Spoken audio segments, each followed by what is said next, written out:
Okay, so I guess we're just gonna keep going on dumping on my mom, even though, like I said, she's like a wonderful woman. But we all have our issues, right? And my next mommy issues stem from this saying that's in every culture, in every way of being. What will others say? She cared more about what her sisters would say than what I actually felt as her daughter.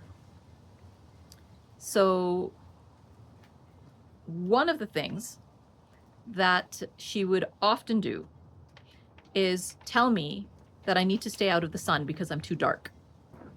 Because all I would ever hear is from her sisters saying, oh, it's a good thing she's really, really smart because nobody's going to marry her for her looks.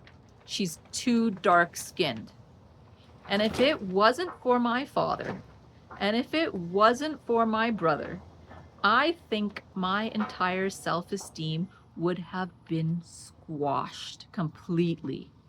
It took me years to start seeing myself as somebody that is beautiful because Allah made me this way, so this is how I'm supposed to be, right? I couldn't see any beauty in me for the longest time. I saw how guys would look at me, but honestly, I just thought that guys look at every girl that way because they're just lustful and horny, right? Like, or you know, and I've got a really fun personality. Like, I just looked at it from that kind of a perspective. I didn't realize, and the funny thing is, I didn't actually get a glimpse into, oh, I may actually kind of be sort of attractive until we went for Hajj as a family. And I'm in my full abaya and the hijab, and we're in Jeddah. We get to the airport in Jeddah with my parents, and I'm with my brother. And I can see that there's these two guys, and they're kind of looking at me, right? They're kind of checking me out. But like not in a creepy way. Like it was kind of sweet, right? They weren't trying at all. Like I'm not blaming them or anything like that, right? But I said to my brother, I was like, this is really weird. And he's like, what? I'm like, are those guys checking me out? And so he kind of looks and he goes, yep. And he's like, you want me to do something about it? And I was like, no, they seem fine. And he goes, yeah, they seem fine, but if you're uncomfortable, I'm like, no, I'm not uncomfortable. He goes, okay. And he goes, why?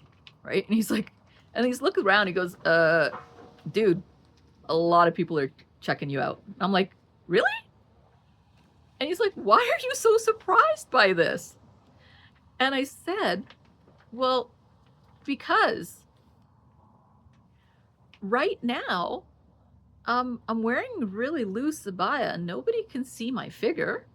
They can't see what I look like. And nobody can see my hair. Like at the time, my hair was really, really long. Like, I mean, really long.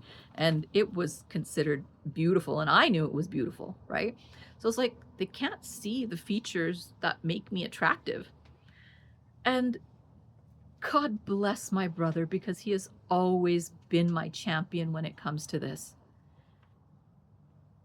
He starts laughing and laughing and laughing. And I'm like, what? He's like, you think you're pretty because of your hair and because of your figure? And I'm like, well, no, I don't think I'm pretty, but like, I think that's why guys, when they look, that's probably why they look at me, and also because of my personality. He's like, it's your face, dummy. You're actually pretty. And I'm like, I am? And that was like kind of my first indication that I might actually be attractive to somebody, right? And it was all because I was consistently told that I'm too dark to be pretty.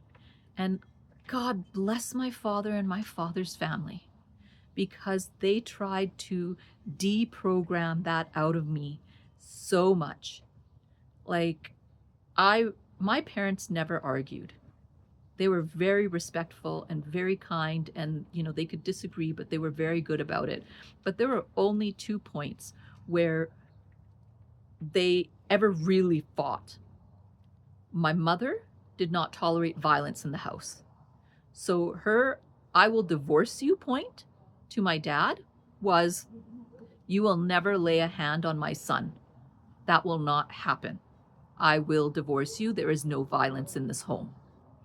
And my dad, who grew up, getting beat by his dad and the whole thing, was like, okay, right? And had to like really figure out how to be a father and discipline without actually hitting my brother.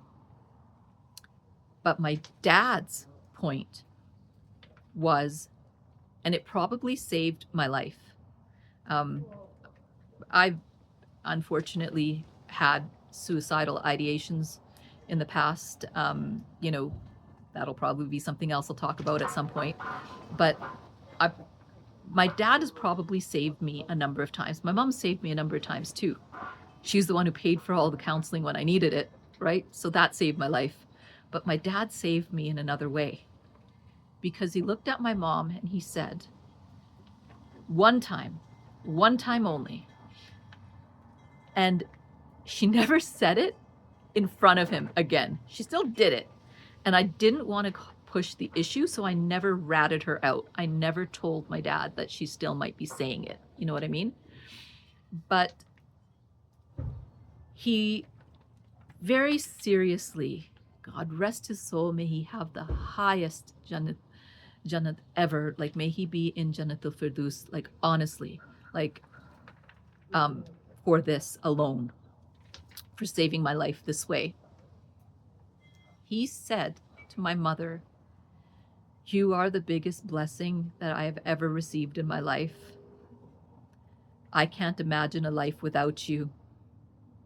But if you ever speak to my daughter like that again, if you ever say that to her again, I will take her and I will leave, and you will never see either of us ever again, because I will not tolerate this kind of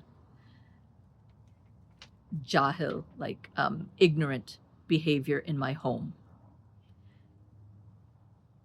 And it was so profound and moving to me. And at the same time, he said it and he was angry, but then he also laughed and he said, "And also, I cannot understand the stupidity of you and your sisters."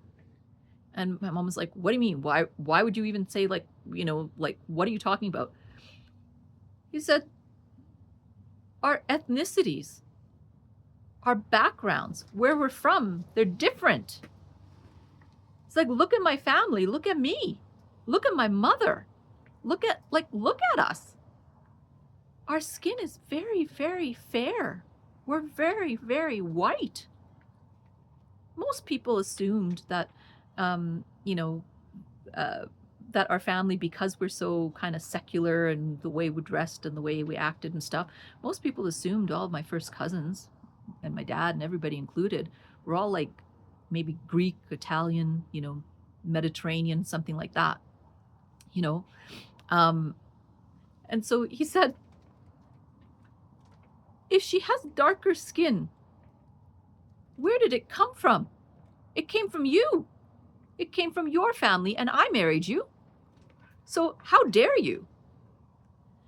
And that really saved me a lot. And so, again, parents, be careful about what you say to your kids. You might think that you're trying to help, but you're not actually helping, right? And you have your own biases. We all have our own biases. And that was my mother's bias. She just needed the approval of her sisters so badly. She just needed the approval of others so badly that she could resort to racism against her own daughter when that part of the race came from her own genetics and her own bloodline. That was the craziest part about it. It didn't make any sense.